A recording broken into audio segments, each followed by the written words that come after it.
Assalamualaikum warahmatullahi wabarakatuh.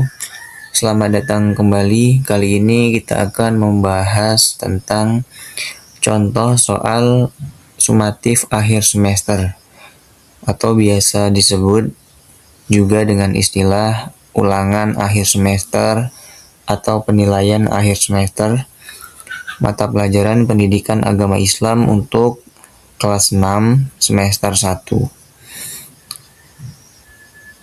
Untuk semester 1 ini terdiri dari 5 bab. Ini sudah saya buatkan contoh soalnya. Kita mulai dari contoh soal pertama tentang surat Ad-Duha. Ad-Duha artinya titik-titik. Silahkan dijawab terlebih dahulu. Jawaban yang tepat adalah yang A, waktu pagi. Jadi Ad-Duha ini artinya adalah waktu pagi.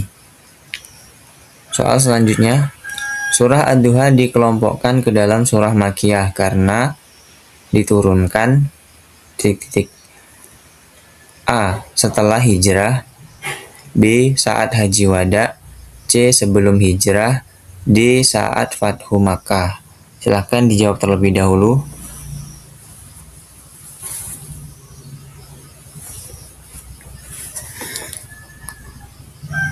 Ya, jawaban yang tepat adalah yang C, sebelum hijrah. Artinya, sebelum hijrah Nabi masih tinggal di kota Mekah. Maka dari itu, surah Ad-Duha ini dinamakan surah Makkiyah. Kalau yang diturunkan setelah hijrah, ini adalah disebut surah Madaniyah atau yang diturunkan di kota Madinah. Kita ke soal selanjutnya. Surah Ad-Duha berjumlah titik-titik. A 11 ayat, A 10 ayat, B 11 ayat, C 12 ayat, D 13 ayat. Silakan dijawab terlebih dahulu.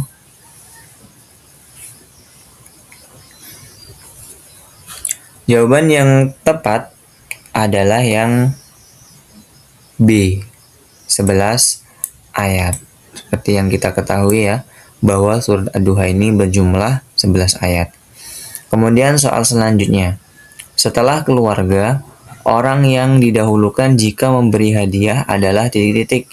A. Saudara, B. Sahabat, C. Rekan kerja, D. Tetangga. Silakan dijawab terlebih dahulu.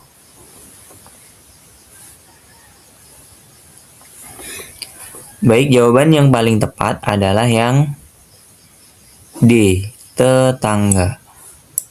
Seperti yang telah dijelaskan dalam buku Pendidikan Agama Islam dan juga dicantumkan dalam hadis bahwa setelah keluarga orang yang didahulukan seharusnya untuk diberikan hadiah yaitu tetangga, karena tetangga itu orang yang paling dekat dengan rumah kita.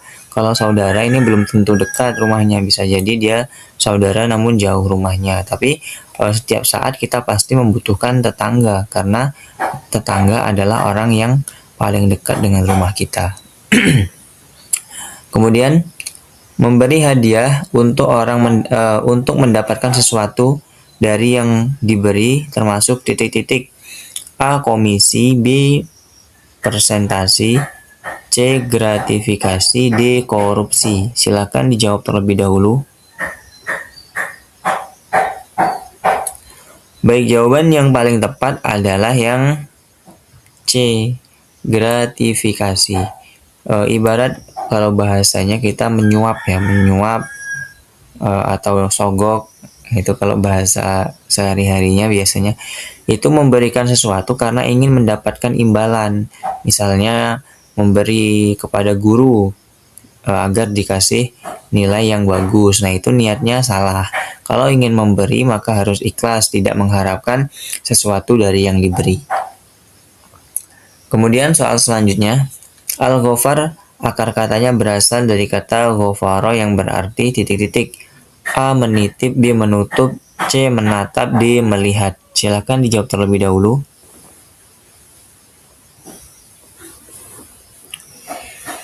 Baik, jawaban yang tepat adalah yang B. Menutup. Jadi kata ghafara ini yang menjadi asal kata dari al-ghafar artinya adalah menutup menurut bahasa Arab. Kemudian soal selanjutnya, al-afu memiliki akar kata dari afu yang berarti titik-titik. A melihat, B mendengar, C menghapus, D membuat. Silahkan jawab terlebih dahulu. Ya, jawaban yang paling benar adalah yang C, menghapus. Al-afu ini artinya pemaaf ya, tapi asal katanya itu artinya adalah menghapus. Kita menghapus kesalahan orang lain. Soal selanjutnya, al-wahid hampir sama dengan al-ahad ini maksudnya. Al-ahad yang artinya Maha Esa, sedangkan al-wahid artinya Allah Maha titik-titik. A 1, B tunggal, C pengasih, D penyayang. Silahkan jawab terlebih dahulu. Baik, jawaban yang paling tepat adalah yang B, tunggal. Jadi al-wahid ini artinya adalah Maha Tunggal. Kalau al-ahad ini Maha Esa. Kemudian soal selanjutnya, yang termasuk ciri orang meyakini keesaan Allah adalah titik-titik. A selalu mengucapkan la ilaha illallah, B menjaga silaturahmi dengan keluarga, C bersikap biasa-biasa saja, D selalu berbuat riya. Silahkan dijawab terlebih dahulu.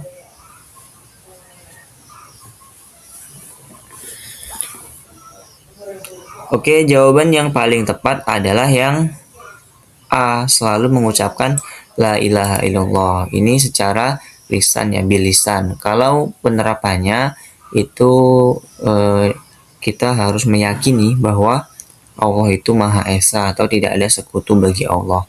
Tetapi pertama yang harus kita lakukan adalah sering mengucapkan la ilaha illallah yang artinya tiada Tuhan selain Allah atau Allah itu Maha Esa. Kemudian selanjutnya, sikap yang mengamalkan al-afu adalah titik-titik. A menghindar dari orang lain, B tidak menyimpan barang orang lain, C semangat belajar untuk mencapai cita-cita, D membuang rasa dendam. Silahkan dijawab terlebih dahulu.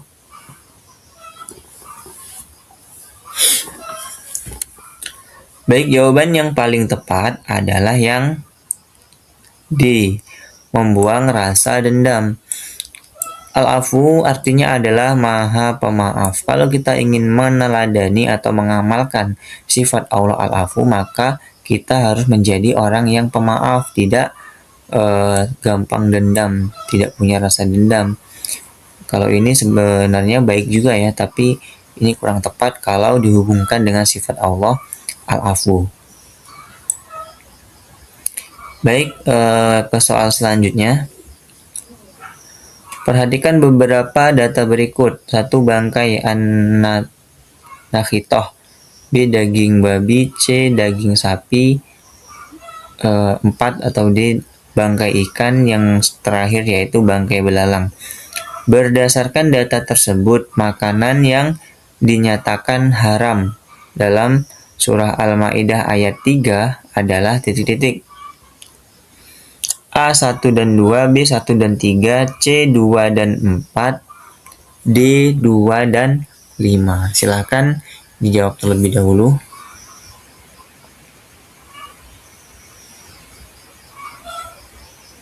Baik, jawaban yang paling tepat adalah yang A 1 dan 2, yaitu bangkai nakhitoh dan daging babi berdasarkan penjelasan surah Al-Maidah ayat 3. Jawabannya adalah yang A. Coba kita lihat terlebih dahulu ya.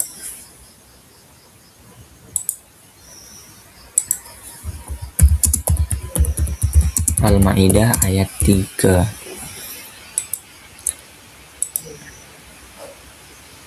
Hurimat alaikumul maitatu waddamu wala khinziri wa ma uhilla li ghairillahi bihi wal munkhaniqah. Ini di sini ada keterangan bahwa diharamkan atas kamu bangkai dan darah dan lain-lain, masih banyak. Tapi yang sesuai dengan pertanyaan yang tadi itu adalah daging babi, benar. Kemudian an-nakhitah ini ya.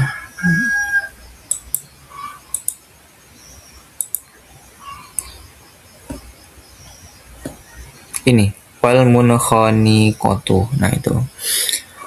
Nah, kalau artinya di sini adalah yang tercekik atau hewan yang tercekik, seperti itu. Kemudian soal selanjutnya, sesuatu yang didapat dari hasil jual beli hukumnya halal dari segi titik-titik. A. Cara mendapatkannya. B. Wujudnya. C. Rasanya. D. Proses pengelolaannya. Silakan dijawab terlebih dahulu. Ini sudah masuk bab halal haram. Jawaban yang paling tepat adalah yang A. Ini cara mendapatkannya dari hasil jual beli. Nah, ini adalah salah satu cara yang dihalalkan. Baik, soal selanjutnya. Roger sangat lapar karena ia tidak memiliki uang untuk membeli makanan. Akhirnya ia mengambil makanan tanpa izin. Makanan yang dimakan bejo, salah ya. Di sini Roger, di sini bejo soalnya. Sifatnya titik-titik. Tapi kita garis bawahi di sini adalah uang, tidak punya uang tapi mengambil makanan orang lain. Nah, hukumnya apa? Silakan jawab terlebih dahulu.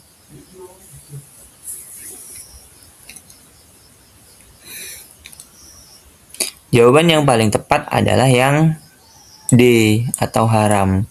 Di sini kita garis bawahi cara mendapatkannya. Dia mengambil makanan orang lain tanpa izin.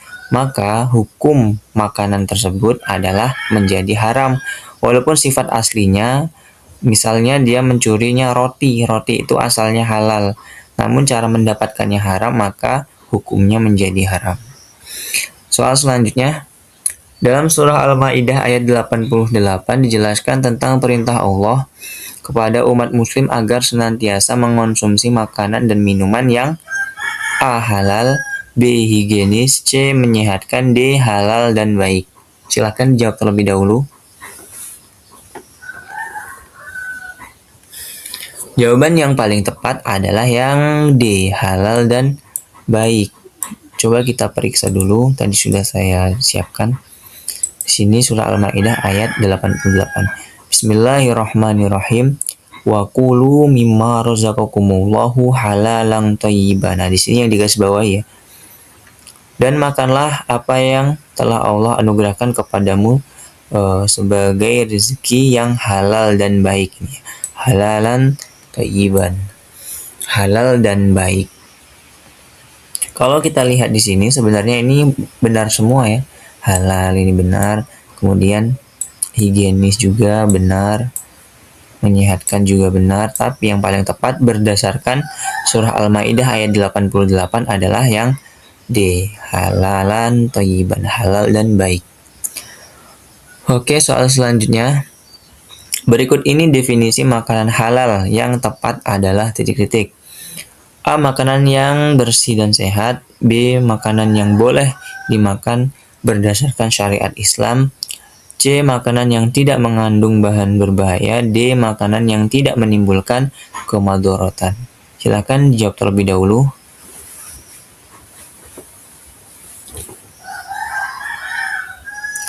Jawaban yang paling tepat adalah yang B. Makanan yang boleh dimakan berdasarkan syariat Islam. Kalau sudah boleh berdasarkan syariat Islam, maka ini sudah pasti tidak menimbulkan kemadharatan, kemudian tidak berbahaya dan pasti bersih dan sehat. Ini jawaban yang paling tepat adalah yang B. Kemudian soal selanjutnya, semua jenis hewan yang mati tanpa penyembelihan menurut ketentuan syariat Islam dan juga bukan hasil perburuan disebut titik-titik. A. Bangkai, B. Rampasan, C. Khomer, D. Al-Munhaniqah. Silakan jawab terlebih dahulu.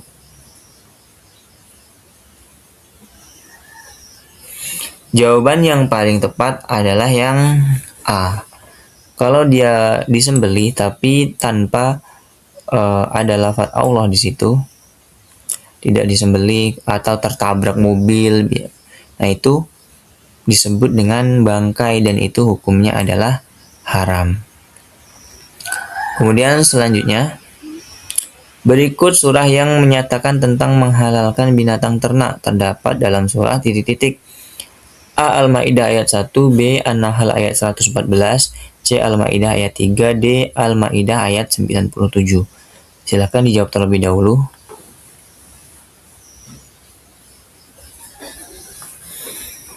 Baik, jawaban yang paling tepat adalah yang A. Al-Maidah ayat 1. Coba kita lihat terlebih dahulu. Sini Al-Maidah ayat 1, Bismillahirrahmanirrahim. Ya ayyuhalladzina amanu aufu bil uqud. Uhillat lakum bahimatul an'ami illa ma yutla alaikum ghaira muhillis syaidi wa antum hurum. Yang perlu kita garis bawahi adalah yang di sini ya. Uhillat lakum bahimatul an'am. Dihalalkan bagimu hewan ternak kecuali yang akan disebutkan kepadamu keharamannya dengan tidak menghalalkan berburu ketika kamu sedang berihram atau haji atau umrah. Nah, di sini yang perlu digarisbawahi yang ini tadi, dihalalkan atas kamu nih, menghalalkan binatang ternak. Jadi jawaban yang tepat adalah yang A, Al-Maidah ayat 1. Kemudian selanjutnya, berikut ini yang tidak termasuk hikmah diharamkan memakan minuman dan binatang yang haram adalah titik-titik.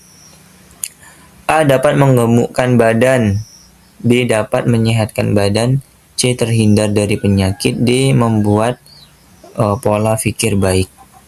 Banyak yang tipu ya tulisannya di sini. Kemudian silakan dijawab terlebih dahulu.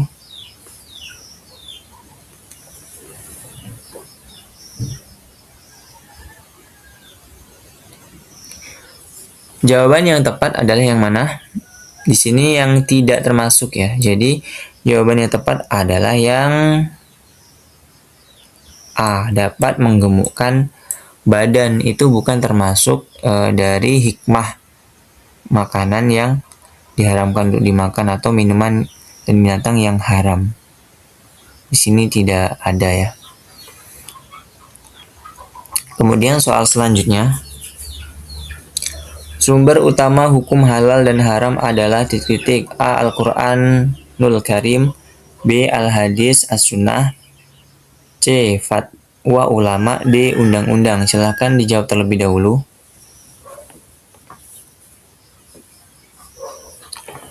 Baik, jawaban yang paling tepat adalah yang A. Al-Quranul Karim. Di garis bawahi di sini yang ditanyakan adalah sumber hukum utama ya, sumber utama hukum halal yang paling utama.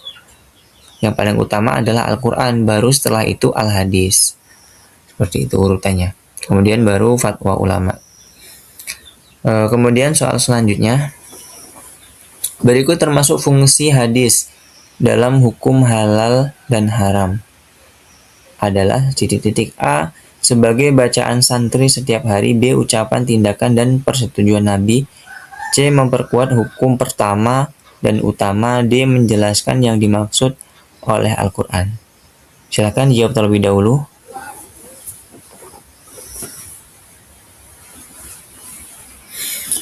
Baik, jawaban yang paling tepat adalah yang C. Memperkuat hukum pertama dan utama. Jadi fungsi hadis itu adalah menguatkan Al-Quran atau penjelasan Nabi misalnya tentang sesuatu yang diharamkan. Nah, itu lebih menguatkan hukum sebagai penguat.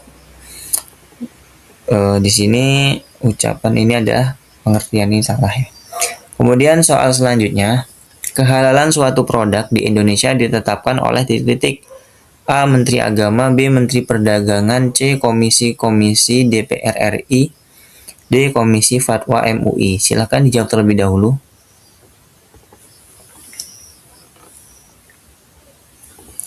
Ya, jawaban yang paling tepat adalah yang di Komisi Fatwa MUI.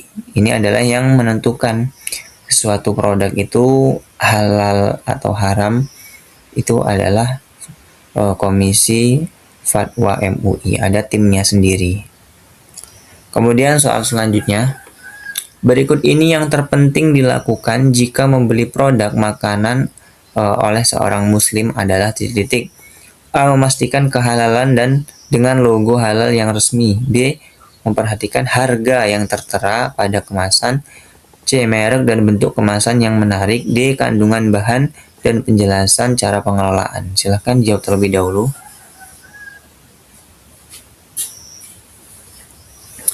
Baik, jawaban yang paling tepat adalah yang A. Memastikan kehalalan dengan logo halal yang resmi. Kalau di sini ada beberapa pilihan ya, yang di ini condong juga benar. Kandungan bahan dan penjelasan cara pengelolaan. Nah ini kalau sudah ada logo halalnya, maka ini sudah terjamin.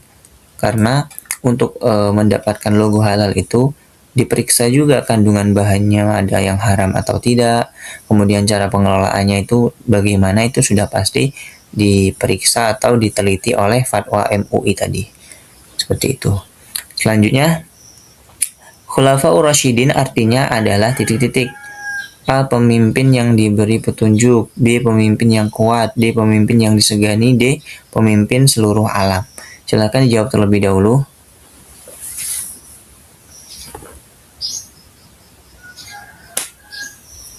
Jawaban yang paling tepat adalah yang A.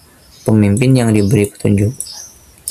Khulafa ur-Rasyidin, khulafa itu khilafah artinya pemimpin, Rasyidin yang diberi petunjuk. Kemudian selanjutnya, berikut julukan yang diberikan Rasulullah kepada Umar bin Khattab adalah titik-titik. A. As-Siddiq, B. Al-Faruq, C. Al-Amin, D. Zunnurain. Silahkan jawab terlebih dahulu. Jawaban yang paling tepat adalah yang B. Al-Faruq. Umar Al-Faruq ya, atau pembeda. Kalau As-Siddiq ini Abu Bakar. Kemudian nama Abu Bakar sebelum masuk Islam adalah titik-titik. A. Abu Quhafah, B. Abdul Ka'bah, C. Abu Abdullah, D. Abdullah. Silahkan jawab terlebih dahulu.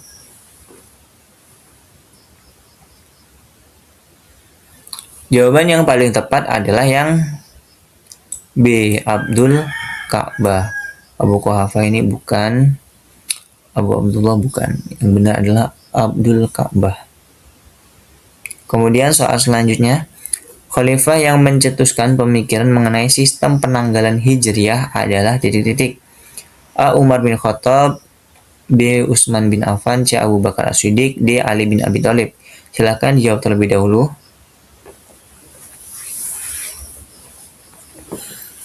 Jawaban yang paling tepat adalah yang A. Umar bin Khattab. Beliau adalah yang mencetuskan pemikirannya mengenai penanggalan Hijriyah yang kita pakai hingga sekarang. Dimulai saat Nabi hijrah itu penanggalannya.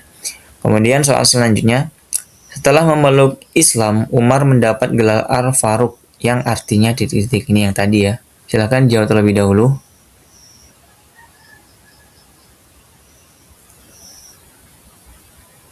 Jawaban yang paling tepat adalah yang C. Pembeda. Al-Faruq itu artinya pembeda. Maksudnya pembeda dari yang hak dan yang batil. Kemudian soal selanjutnya, khalifah yang memerintahkan menghidupkan malam bulan Ramadan adalah titik-titik. A. Abu Bakar, B. Umar, C. Utsman, D. Ali. Silakan jawab terlebih dahulu. Jawaban yang paling tepat adalah yang B. Umar bin Khattab. Ini adalah salah satu kebijakan Umar yang memerintahkan untuk menghidupkan malam-malam di bulan Ramadan. Kemudian soal selanjutnya, berikut ini yang termasuk kemajuan pada masa Khalifah Umar bin Khattab adalah titik-titik. A. Pemberantasan nabi palsu, B. Pembangunan Masjidil Haram. C. Penetapan kalender Hijriah. D. Pengumpulan dan pembukuan Al-Quran. Silakan jawab terlebih dahulu.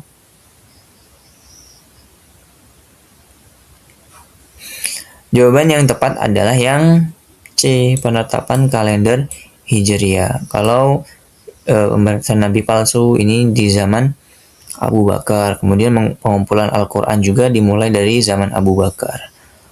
Soal selanjutnya, atau soal terakhir ya, contoh soal terakhir. Khalifah Umar bin Khattab mendapat gelar Amirul Mukminin yang artinya titik-titik. A. Pemimpin orang-orang beragama. B. Pemimpin orang-orang bertakwa. C. Pemimpin orang-orang beriman.